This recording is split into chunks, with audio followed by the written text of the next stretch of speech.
County Football Association's grand final between Banks and Pints at Darwin's Gardens Oval.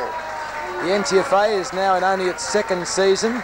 It was formed in 1982-83 out of the old C-grade NTFL competition when additional Australian rules clubs were developed in Katherine, Jabiru and Southern Districts, which is the Darwin rural area. This season the NTFA has been expanded to an 8-club competition with the admission of the RSL club. Apart from today's grand finalists, the other Darwin-based clubs, East Darwin and Services, make up the 8-team competition. The inaugural NTFA Premiership was won last year by Katherine. They defeated Pints narrowly in last season's grand final. Today, Pints have the chance to atone for that defeat. Pints, the side with the green and gold Guernseys, are coached by Didge McDonald and have an almost fairy tale run in recent weeks to make today's playoff. They defeated East Darwin to sneak into the final four and then confounded the critics with an impressive win over reigning premiers Katherine in the first semi-final. Last Sunday, they dished out a football listen to RSL in the preliminary final and must be confident about their prospects this afternoon. Banks are the minor premiers. Coached by former Norwood star Mike Poulter, the Banks side has been largely responsible for raising the NTFA status from its C-grade tag to an alternative competition in its own right. Banks are the team in the blue and white Guernseys today. Banks have only lost one match this season, and that was, ominously perhaps, against today's opponents, Pints, early in the season. On that occasion, Pints kicked a goal after the siren to snatch the narrowest of victories. With both sides virtually at full strength today, this match should be a very even tussle, with Banks starting slight favourites. And now, with details of weather conditions and to have a look at the toss and which end the sides are going to kick to, it's a very good afternoon to a high-flying eagle, Patrick Leverance. Thanks very much, Murray. Yeah, it's a good afternoon for footy this afternoon here. Almost perfect conditions, as was early in the day yesterday in the other games there. But I don't think they can ask for anything better. It's a little bit humid down here this afternoon, but all these players here should be able to handle the conditions quite well, because most of them have played a full season here and have been up here for quite a few years. In the Pint side, players, good players to watch is Ray Buckley, Russell Smith. Both these players, although they're over age a bit, they came down to Melbourne in the Super Rules Carnival, and both incidentally got all Australian Guernseys in the Super Rules Carnival, and they had to contest against some very good footballers from other states, and of course their coach, Pines. For Banks, they've got quite a few good players and well-known players, like Dave Arnold, for instance. I think he'll be playing centre today, I think, and he's going to take a lot of watching. Glenn Waitman, Murphy, fellas like that, they're all going to be hard to contain, and as you said before, they've only been beaten once this season, so they're going into it with confidence. But as we know, confidence has been known to be knocked on the head over the weekend, and who knows, it may happen today. But I'm going to stick with the strength and the team that's got the form on the board. I'm going for Banks today to win this game. The umpires today, I think, are Wally Major's one, isn't he, Murray? Yeah, Wally Major and Alan Perrin are the central umpires, Paddy, and on the boundaries we have Lynn Bradshaw and Adrian Wellington. Of course, Adrian Wellington needs no introduction to Northern Territory sports fans, being one of the very fine marathon runners in recent years, and the other night, incidentally, I was driving the football do, and there was Adrian having a little training run again. He never stops training, and a great inspiration, I think, to young people. Adrian Wellington, a great runner.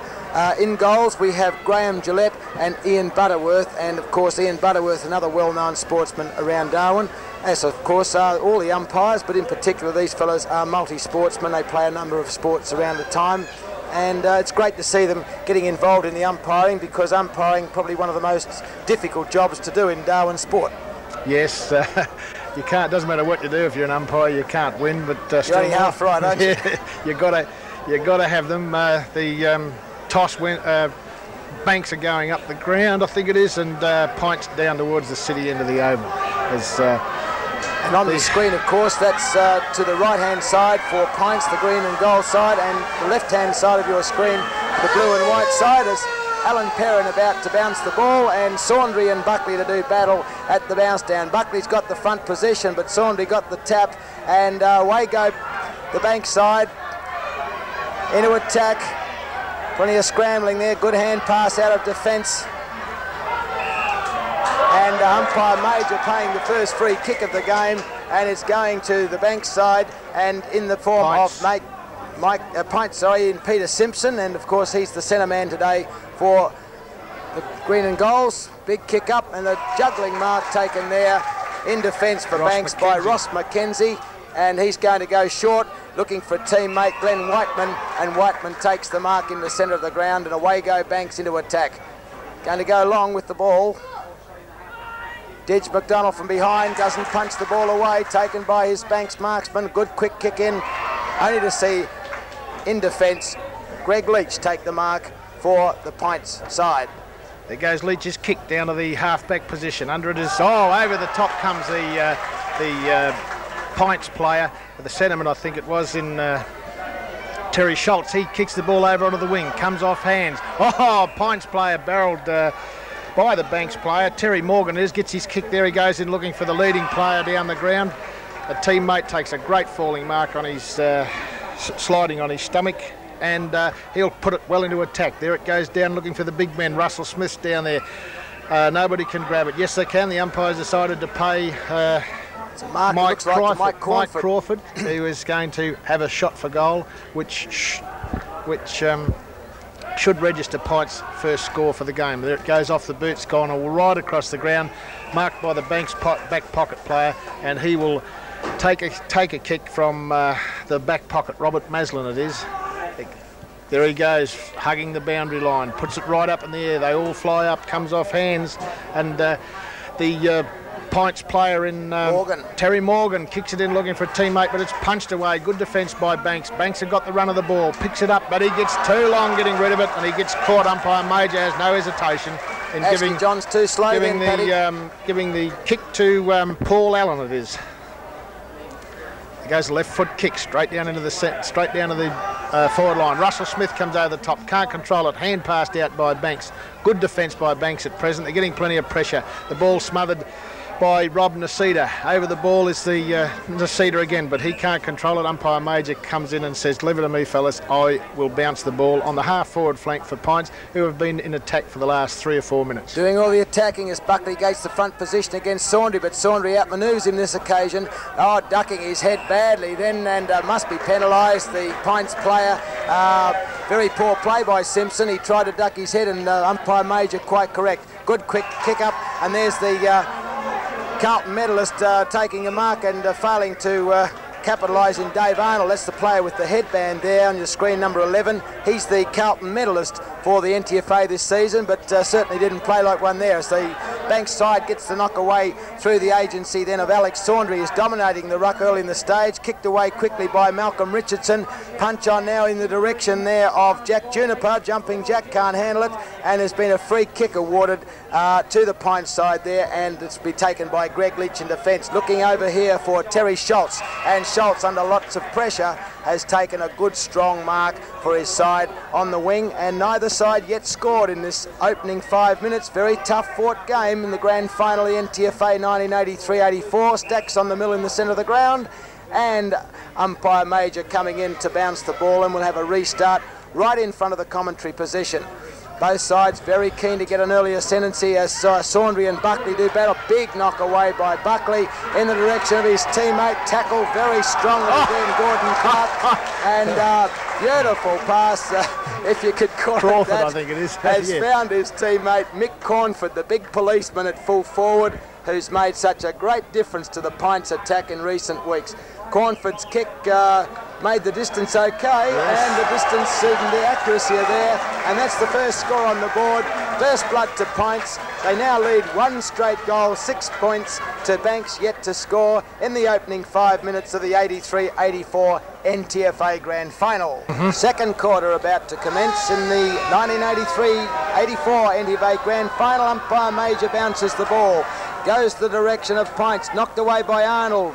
Arnold for Banks can't pick the ball up, and Pints get through Ditch McDonald. A good hand pass and a kick out onto the half, onto the wing, as beaten the Pints player Ron Saint over the line, and umpire Wellington throws the ball in. Saundry and Buckley doing battle. Goes to Arnold for Banks. Banks in the blue and white, kicking to the right side of your screen, which is the Darwin end of the ground. Charging through there was Peter Simpson for Pints, will take the free kick. Good kick down to centre half forward. Oh, fell for the 3-card trick and let the ball go when he was called by Brayley, and Brayley will relieve for Banks. Bad talking there by the Pint side. The ball goes back to Simpson, drops the sitter. Play on. Plenty of body work there. Coming clear of the Pints defence, but oh, they're in plenty of trouble. Good hand pass under pressure.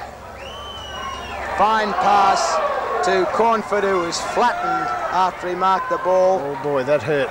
Didn't it ever? But Cornford, big and strong, and will get 15 metres for mucking around. The player on the mark who dished out that bank was Leon Brayley, big tough centre half back for Banks. They're the blue and white side with the blue V, and they're leading 3-3-21 to Pints 1-1, but Pints kicking to the high school end of the ground, which has been the scoring end. Big kick by Cornford, and it's through. Oh, great kick, Cornford. And that's a very, very important 15-metre penalty, Paddy. Yeah, but a good bit of work by Russell Smith down there in the square too. Did you see him? He was watching the ball. The minute it got close enough for him to shepherd it, he gave the bloke a good side bump and just kept his hand away from the ball. The other bloke come over the top, but it was too late. Doesn't it demonstrate how bad discipline can cost games? But that 15-metre penalty, was no way in the world Cornford could have scored from where the kick was given. But the 15-metre penalty made all the difference as umpire Alan Perrin comes in to recommence proceedings. Banks 3-3, Pints 2-1. Buckley, big knock down to his rover. Clever play by Pints, and into attack they go again. Can they get out of Cornford in there doing battle? Burst out of the pack. Banks defence led by Ashley Johns, but it's a poor kick by Johns out on the full. And Pints now a big chance to go into attack through the agency of Alan Jarrett with the ball. Gets very close to the man on his mark, but it's a good kick to centre half forward. Going high there was Mark Case of the centre half forward, the red-headed bloke. Can't mark the ball, but a free kick going the way of Pints, taken by Saint. Long kick down to full forward. No one can mark. Bursting through, the Pints player dropped it when tackled. Play on. Banks defender soccering it away, and it's going to be a throw-in left full forward for Pints, doing all the attacking in the opening minutes of the second term of the grand final NTFA 83-84. Saundry in opposition to Russell Smith, and over the top comes Saundry. He gets it down on the ground, socket off the ground by the Banks defence, picked up by Tim Alvey. He turns around and kicks it out of bounds, and will be the relieving kick will be taken by Banks through the agency of Keith Wilkie in the back pocket. There goes his kick going short, looking for a teammate, puts it on his chest and takes a great falling mark in Ross McKenzie. McKenzie turns around looking for a lead. No one wants to lead for him, so he just kicks long and finds a teammate. Good mark by his teammate in Alex Saundry, the ruckman. He turns around and kicks inboard. That's the way you want to go, Banks. Back towards centre. Arnold under it, punched away. Picked up by Jack Juniper. Hand passes over the top to a teammate, but McDonald, the Pints coach, turns around, does a beautiful back turn and balks a hand pass, and bang, hits Russell Smith on the chest at centre half forward. There goes Smith kicking over onto the half forward flank looking for a teammate, and he gets him. Good mark by Rob Nasida.